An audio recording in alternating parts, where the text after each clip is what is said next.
Boma, en 1877, lorsque l'explorateur anglais Henry Morton Stanley est à la recherche de David Livingstone, il est obligé de creuser un trou dans ce baobab pour y passer la nuit.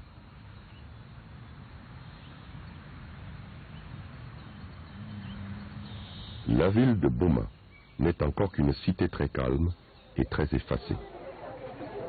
Elle est habitée par les peuples Assolongo et Bamboma qui vivent de l'agriculture, de la chasse et de la pêche.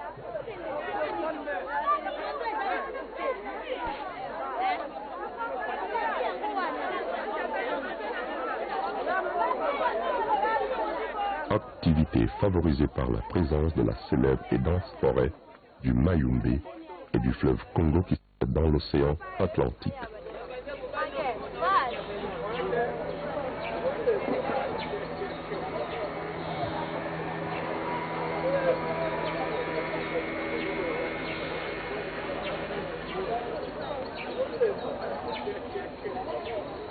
C'est aux monuments coloniaux et aux entreprises agroforestières qui se sont multipliées sur son territoire que Boma doit son statut de grande ville et de carrefour commercial.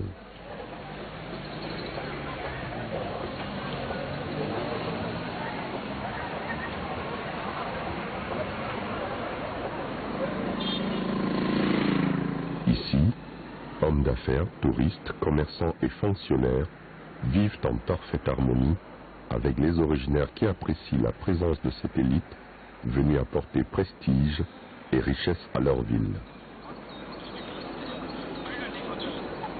Propriétaire d'une maison au quartier Nkandam Pakassa, Rossi Makusuna travaille à l'Office national du tourisme depuis 35 ans. Néanmoins, absence de transport public, donc nécessité d'avoir une voiture pour beaucoup. Alors ce qui est intéressant, c'est... Quinquagénaire, marié et père de 4 enfants, il travaille consciencieusement en attendant une retraite honorable.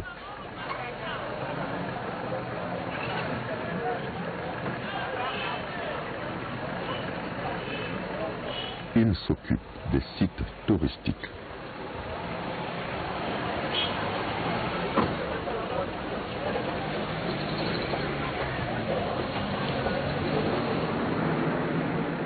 Je suis le chef d'antenne de l'Office national du tourisme.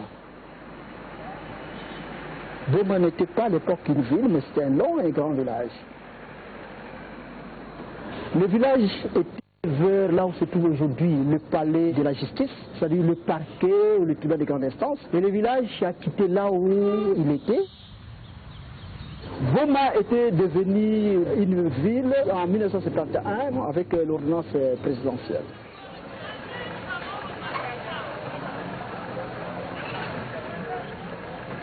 Certains disent que Boma signifie Mboma, parce qu'à l'époque il y avait trop de serpents, de boas et consorts là, c'est pourquoi ils disent Boma signifie Mboma. Boma tire à Mboma, qui était le chef du village Mboma. Alors à cette époque-là, le village était dans l'île de Sakambaka. C'est là où résidait Mboma.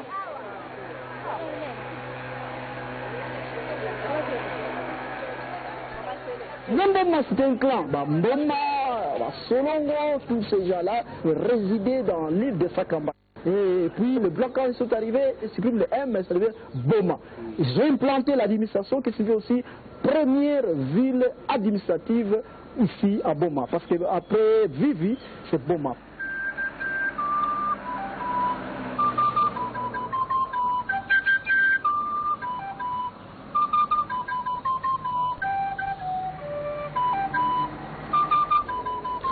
Le baobab, c'est un arbre millénaire qui a maintenant plus de 7 siècles, cet arbre.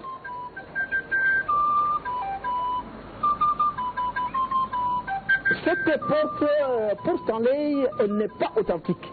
Mais c'est que la porte naturelle pour Stanley, lorsque vous êtes dans l'intérieur, vous verrez que cette porte-là est allée déjà très haut. Mais celle-ci, nous l'avons créée, c'est pour permettre aux touristes d'entrer, parce que depuis que Stanley était ici, jusqu'aujourd'hui, ça fait maintenant 137 ans.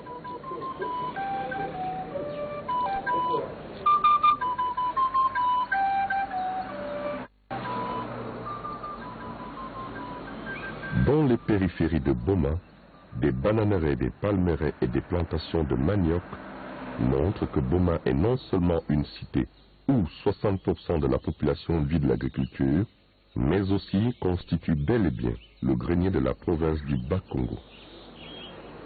Une grande partie de cette production ainsi que celle de la forêt du Mayumbe est destinée à la capitale Kinshasa. Béatrice Vangou, la cinquantaine, veuve et originaire de Tchela, cultive les maniocs et les bananes qu'elle vend au grand marché de Boma depuis la mort de son mari.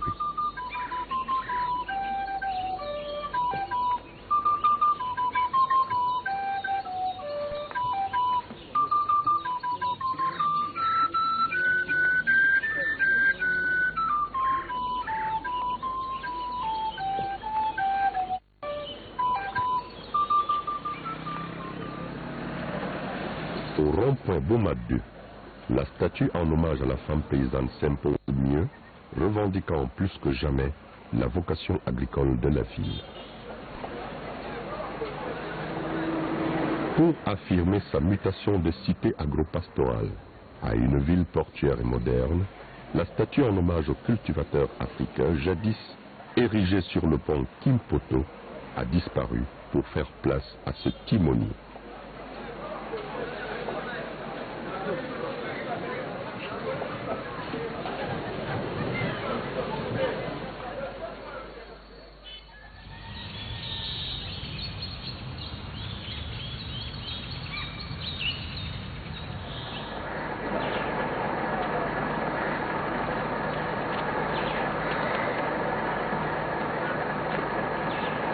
Contrairement à la majorité des jeunes vivant de la débrouillardise, Nathalie Bakambana travaille à la Société congolaise des transports et des ports comme conducteur d'autogrue.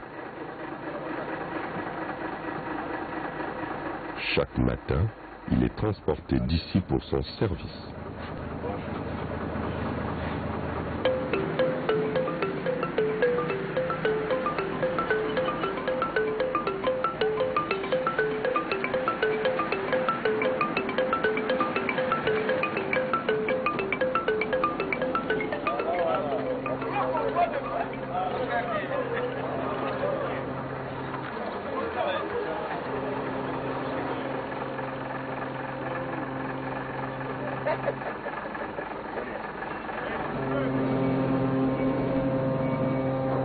Prévu pour accueillir des bateaux de moyen tonnage, le port de Boma, avec ses énormes grues et ses quais vétustes, reçoit les navires battant plusieurs pavillons et acheminant en République démocratique du Congo du matériel de toutes sortes. Cependant, les projets de construction du port en eau profonde à Banana n'inquiètent nullement certains ressortissants de Boma.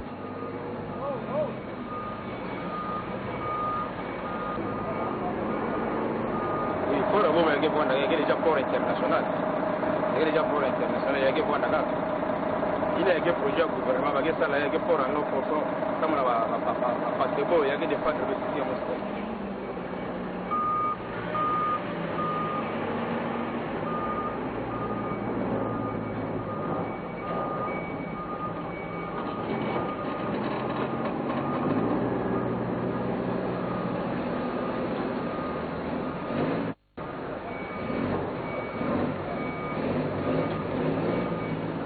Il y a un impact de l'air, il y a rendre service à la population, et la bête va travailler.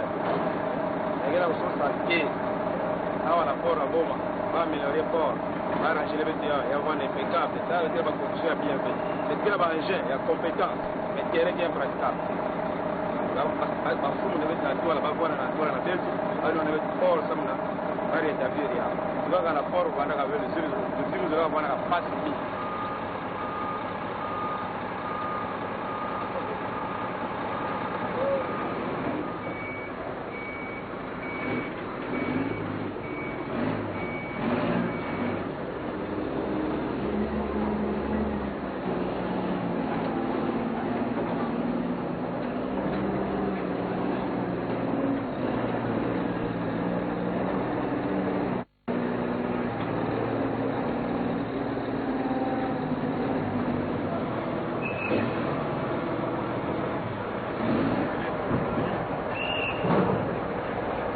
C'est l'ambiance des grands ports. Certains jeunes attendent une occasion pour s'emparer de quelques marchandises et plonger dans le fleuve comme ce fut le cas par le passé. D'autres, aux aguets, cherchent une issue pour s'engouffrer dans le bateau et s'y cacher, espérant par cette voie gagner l'Europe.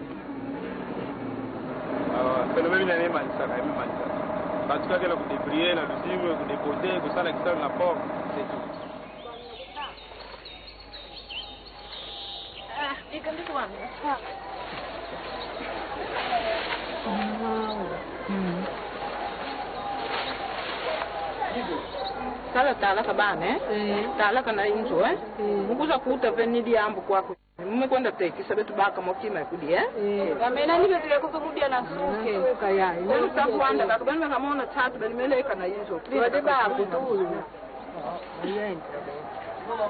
Jusqu'ici, Béatrice Vangou n'avait aucun écho sur l'arrivée des bateaux. Son activité dépend essentiellement du port et du tourisme. Plus il y a des hommes d'affaires et des touristes, plus son commerce est prospère.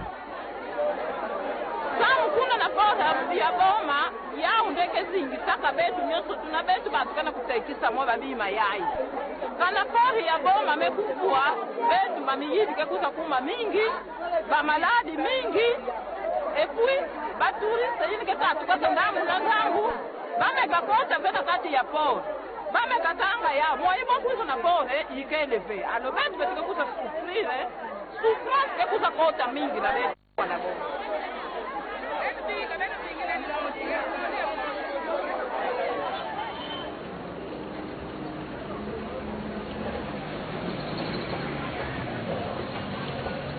Les gens qui viennent à Boma sont des gens qui viennent d'ailleurs, soit de Kinshasa, soit de l'extérieur du pays, d'autres provinces. Donc ils viennent chercher leurs marchandises au port de Boma. Et par cette curiosité-là, en cherchant la marchandise au port de Boma, ils peuvent venir aussi voir le baobab. Donc sans le port, nous, les touristes, ne pouvaient pas très bien marcher dans la ville.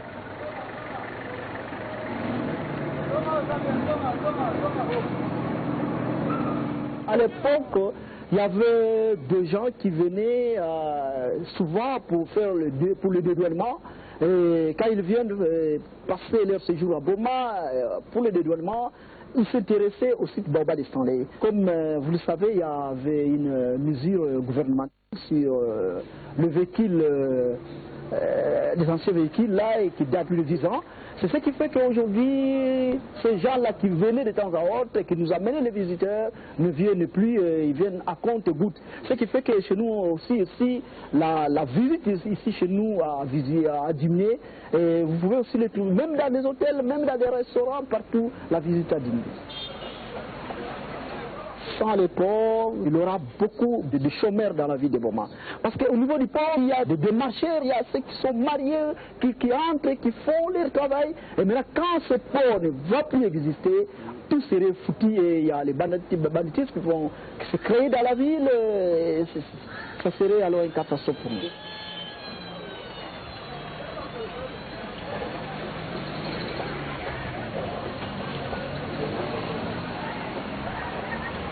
Pour des raisons évidentes, les travailleurs du port entretiennent de bonnes relations avec les vendeurs des environs. Des centaines de personnes viennent s'approvisionner ici en appareils électroniques et équipements ménagers. Elles viennent écumer les alentours du port qui leur offrent des biens vendus à bas prix.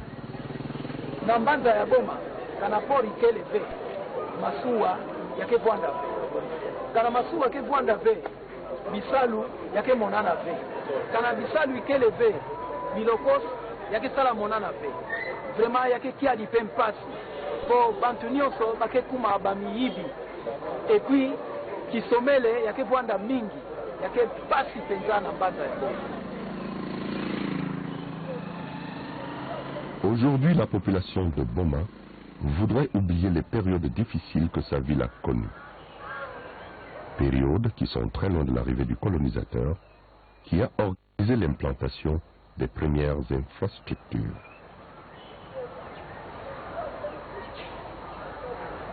La première cathédrale construite en 1890 est arrivé à Boma en pièces détachées. Quelques années plus tard, sa réplique plus moderne et en dur fut construite juste à côté. Elle est la principale attraction de nombreux touristes.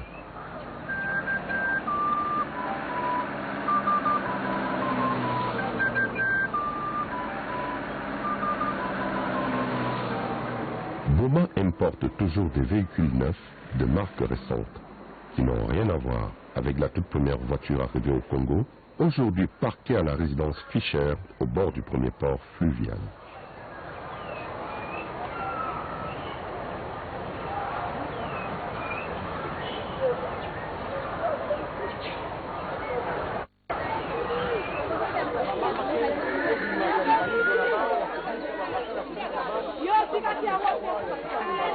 Au marché Fischer, les autochtones et les gens venus d'ailleurs marchandent les prix du poisson, du gibier et d'autres produits agricoles, spécialité de la ville de Boma et de ses environs.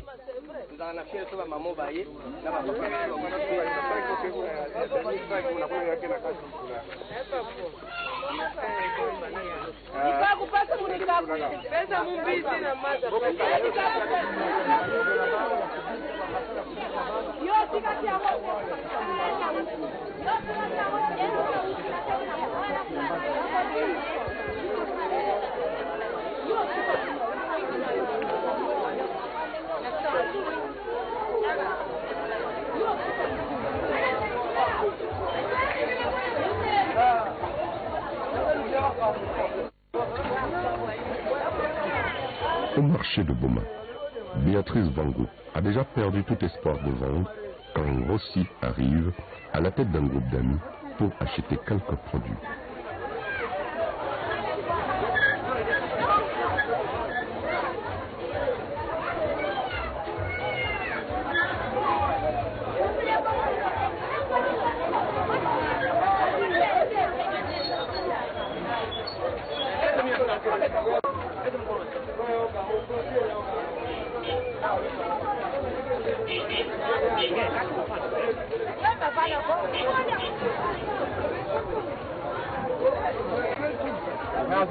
À l'autre.